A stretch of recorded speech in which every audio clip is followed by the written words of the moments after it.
à tous. Aujourd'hui, on se retrouve dans l'épisode 3 de Colombage où on va rencontrer Eric qui va nous parler de son aventure immobilière. Bonjour Tricia, Bonjour Eric. Est-ce que vous pouvez vous présenter? je m'appelle Eric, j'ai 53 ans, chauffeur poids lourd depuis 23 ans et j'habite Itzenheim. Est-ce que vous pouvez nous expliquer quel est votre lien avec l'immobilier? Au départ, j'en ai aucun. La première fois qu'on m'a parlé d'immobilier, c'était mon patron en 1998. Lors d'un repas commun, il me suggérait d'acheter un appartement dès que je pouvais et de le mettre en location et de pouvoir mettre des locataires dedans et le locataire paierait en crédit immobilier et je pourrais comme ça en racheter un derrière Et ainsi de suite. ainsi de suite. J'ai gardé ça au coin de ma tête. C'était pas mon objectif initial, c'était pas du tout ce que j'avais prévu et j'ai continué à faire ma vie professionnelle. Et ensuite Eric, qu'est-ce qui s'est passé? Alors en 2002, j'ai rencontré ma première épouse, nous avons acheté un appartement en commun et j'ai découvert le monde de l'immobilier et le fait d'être propriétaire. En 2007, j'ai divorcé. Suite à la vente de mon appartement à Königshofen, j'ai dû me reloger, j'ai loué un appartement à Bischheim. Et avec l'apport, j'ai pu en 2009 racheter l'appartement que je louais. Et alors, combien de temps vous avez habité dans cet appartement à Bischheim? Alors j'ai habité de 5 ans, Super, et après ces 5 ans, vous de avez fait quoi? 2007 à 2012. Et 2012, j'ai rencontré ma seconde épouse qui est toujours assistante maternelle à domicile.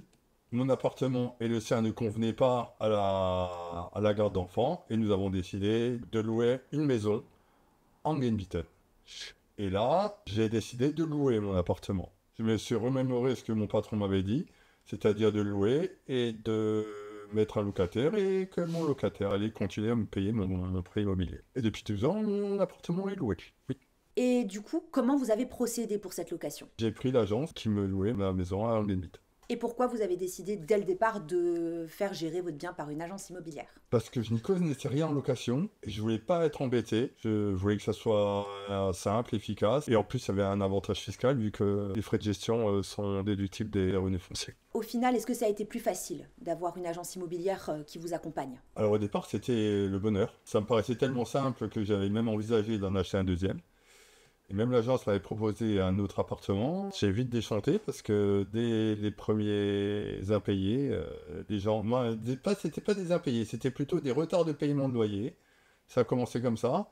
Et puis après des dégradations, après des impayés. Et ce qui fait que ça m'a déjà vachement refroidi sur le fait d'acheter un deuxième appartement. Je me dis, je vais me contenter du premier. Et ça s'est pas arrangé après par la suite. Et en 12 ans, combien d'agences immobilières vous avez eu? 2. Après la première agence, vu qu'elle avait du mal à recouvrir les loyers, elle ne recouvrait pas les loyers à payer, ça traînait un peu, j'étais toujours obligé d'être derrière. J'ai décidé de prendre une agence de renommée nationale, en me disant, grosse agence, gros réseau, ça sera peut-être mieux que la petite agence De secteur. de secteur. Et du coup, je vous coupe, comment on s'est rencontrés? Et à cette occasion-là, je suis allé dans l'agence et j'ai rencontré Vous m'avez vanté les qualités de l'agence en question. Lors de la signature, vous m'avez précisé que vous ne faisiez pas la gestion, que j'aurais affaire avec un gestionnaire et que c'est lui qui gérerait mon bien pendant la durée de mon mandat. Et combien de temps vous êtes resté dans cette agence? De 2018 à 2024. Et alors Eric, qu'est-ce qui s'est passé en 2024? Suite à 2 changements de gestionnaire au sein de cette agence, j'ai décidé de changer de niveau d'agence. Et j'étais parti sur une recherche d'agence. Miracle! Vous retombez sur moi. Je retombe sur vous et je me dis, ah ben, elle ouvre sa propre agence. J'y vais. Casse la tienne, on y va, on fonce. À notre rencontre, j'ai décidé de travailler avec vous et de signer de nouveau un mandat de gestion avec vous. Et je vous ai pas mis le couteau sous la gorge. Et passe le couteau sur la gorge, ni les mains attachées parce qu'il fallait que je signe, et même pas un repas. Aujourd'hui Eric, on a signé ensemble, avec ma nouvelle agence, un contrat de gestion locative. Qu'est-ce que vous attendez de moi? Honnêtement, Oui. que vous le gériez comme si c'était le vôtre. Et que je n'ai pas à intervenir dans la gestion. Mais je dois pas oublier que c'est votre appart. Vous gérez, mais n'oubliez pas que c'est le mien. D'accord, très bien. Vous avez autre chose comme message à passer? Surtout que vous me conseillez au mieux dans mes intérêts.